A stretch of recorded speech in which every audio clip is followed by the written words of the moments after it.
talagang hindi lang ang pagmamahal sa fans ang nasa puso ng Kim Pao, kundi pati ang malasakit sa ibang sektor ng lipunan ay may malasakit din sila. Suportado kasi nila ang advokasya ng isa nilang ini-endorse na produkto na tumutulong na magkahanap buhay ang mga magsasaka tulad ni Rodel Fernando. Kaisa sina Kim at Paula dito, kaya naman handa sila na tumulong at palaganapin ang magandang layuning ito na lalong magbibigay ng benepisyo sa mga magsasaka katulad ni Rodel Fernando. Talagang inulit mo, dalawang beses talaga. Kasi proud ka, di ba? Oh, proud po ako na anak po ako na magsasaka.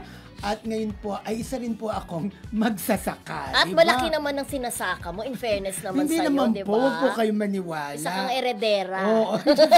So, ayun na nga, ang Kim Pao, diba?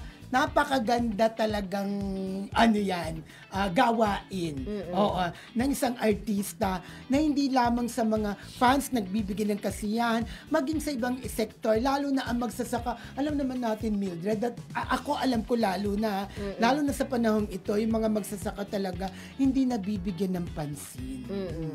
At least ngayon mabibigyan sila ng pansin. Mabibigyan ng pansin yung ini-endorse nila, tinutulungan ng mga magsasaka na hindi lamang siguro kailangan din na Kim at saka ni Paolo na pumunta doon para magtanim o mag-alaga ng hayop. Siyempre yung ipalaganap, di ba? Alam mo ang ibig ko sabihin? Yes, diba? yung awareness. Yes. Diba? Okay. Kaya naman hindi nagkakamali ang kanilang mga fanay sa pag-idolo sa kanila dahil sila ang matatawag talagang role model. Tama ka dyan. At sana, pero pwede rin naman gawin nila yung pumunta sila sa Malay mo. Magtanim, di ba? At mag-alaga ng mga hayop. Oo, pag nag-decide sila na mag-asawa na sila, di ba? Uwi sila sa probinsya. Di ba? Kasi bumili sila ng lupa. Ng diba? farm. Ng farm. Oo, tulad ni Shasha Padilla na laging bumabalik din, di ba? Sa kanyang farm. O si Culi Desma na may farm. Hacienda Isabela, di ba? O si Kuya Boy, si Tagaytay, di ba?